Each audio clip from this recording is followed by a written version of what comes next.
démocratique du Congo, notre pays, célèbre aujourd'hui l'anniversaire de son accession à la souveraineté internationale.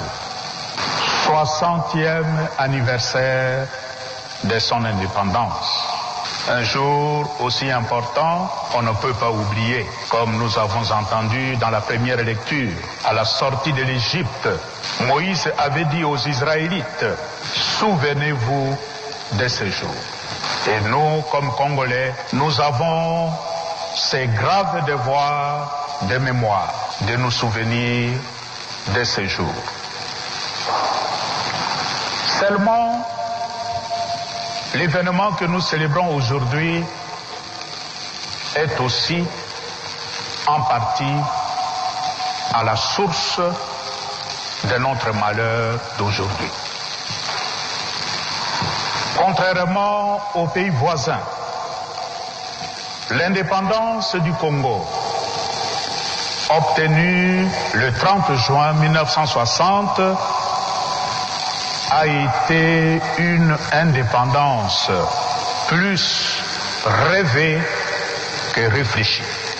Alors qu'ailleurs, on réfléchissait sur le sens de l'indépendance. On préparait les gens aux conséquences de l'indépendance.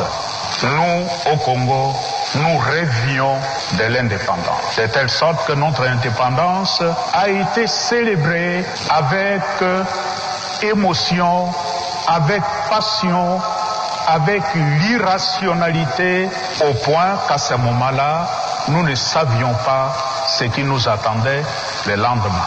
La conséquence sur le comportement des Congolais qui ont eu à accéder à des responsabilités continue encore à se vérifier aujourd'hui.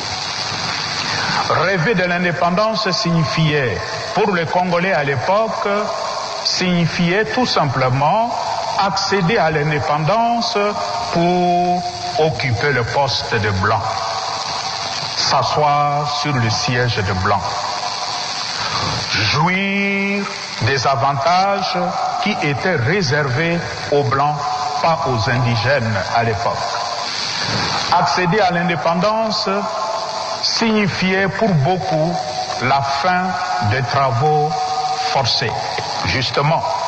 Mais au-delà des travaux forcés, l'indépendance était comprise comme la fin de tous travaux salissants. À l'indépendance, nous ne ferons plus de travaux, des terres, nous serons tous des chefs. Nous allons occuper le poste de blanc. Le lendemain de l'indépendance, et cela s'est vérifié de façon particulière avec la décision de la zaïrianisation, les Congolais ont occupé le poste de blanc. Et étant donné qu'ils ne comprenaient rien de ce que faisait le blanc quand il occupait tel ou tel poste, l'exercice d'autorité, l'exercice des charges, que ce soit des charges politiques ou dans le socio-économique ou dans l'administration, a été compris comme l'occasion de jouir comme le blanc. Ainsi, l'autorité au Congo, l'exercice d'autorité au Congo est compris comme une occasion de jouissance.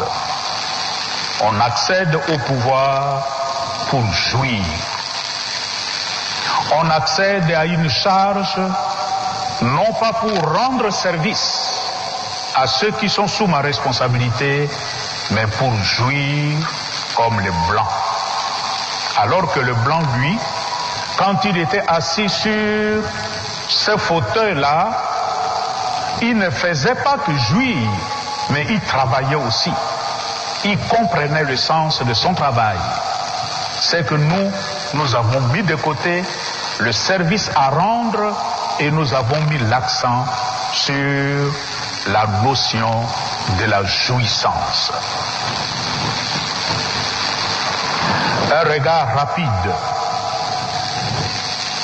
sur les 60 ans qui viennent de se passer montrent que ces grands rêves du Congolais a été progressivement brisé.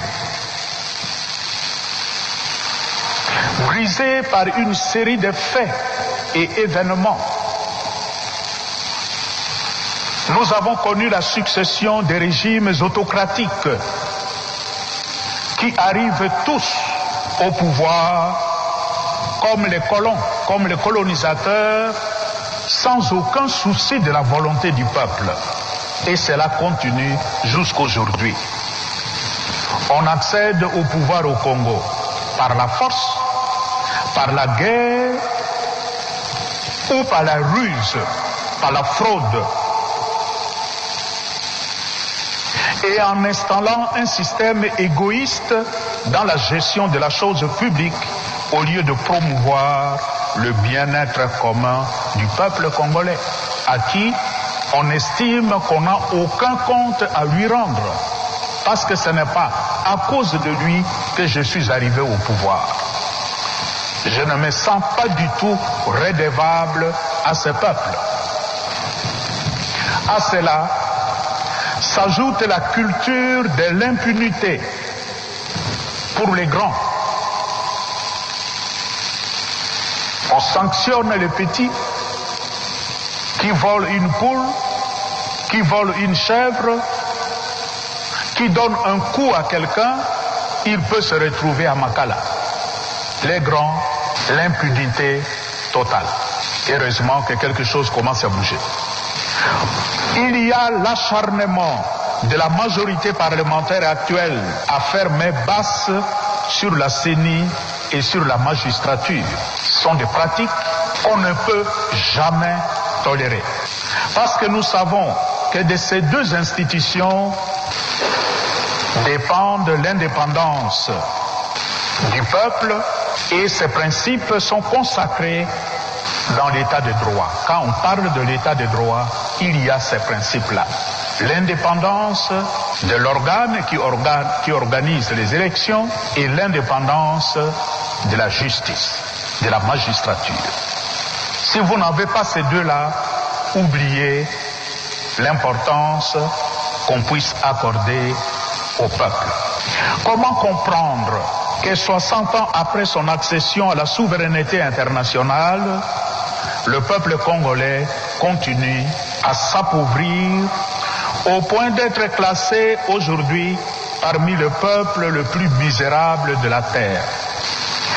L'inviolabilité de son territoire après 60 ans n'est toujours pas vraiment garantie. Et le projet de balkanisation de notre pays est toujours à l'ordre du jour.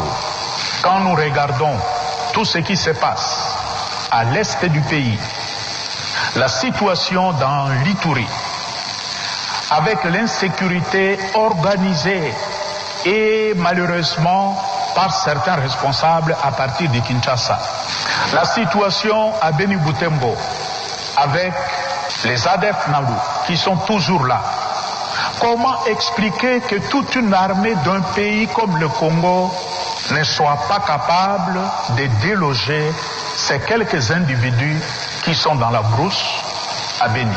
Pourtant, vous vous en souviendrez, au mois de janvier, on avait annoncé ici, l'armée avait annoncé solennellement la fin de ce mouvement ADF Nalu, qu'ils avaient pris le contrôle de tous les territoires et qui les ont mis hors d'état de nuire. Pourtant, ils sont toujours là et toujours menaçants. La situation au sud Kivu, dans les diocèses de Uvira, autour de Minembwe, où des armées des pays voisins viennent s'affronter chez nous, le Rwanda et le Burundi. Et que dire de la situation au Tanganyika? Même la Zambie, qui jusque-là est considérée comme un pays ami, se permet d'occuper notre territoire. La vérité, c'est que le Congo, qui a 9 voisins, tous ces voisins sont présents au Congo. Ou à travers leurs armées, et c'est le cas de la plupart des pays voisins, ou c'est à travers leurs immigrés, et nous savons que derrière certains immigrés se cache une politique d'occupation de notre pays. C'est le cas au Grand Nord, avec des réfugiés venant de Centrafrique, et avec les éleveurs Mororo. Bien chers frères et sœurs, nous devons bien le reconnaître. Après 60 ans d'indépendance, le constat est sans appel. Nous avons honteusement échoué.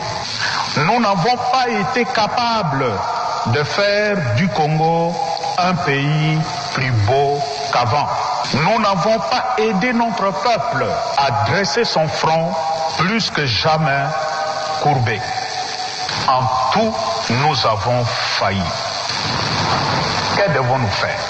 L'évangile de ce jour nous invite à la responsabilité. Car chacun de nous, comme l'a dit l'évangile d'aujourd'hui, aura à rendre compte devant Dieu de ce qu'il aura fait, de ses talents, de ce qu'il aura fait, de ce beau pays au potentiel immense. Qu'avez-vous fait de votre pays? C'est la question qui sera posée à nous lorsque nous nous présenterons devant le tribunal suprême. Qu'avez-vous fait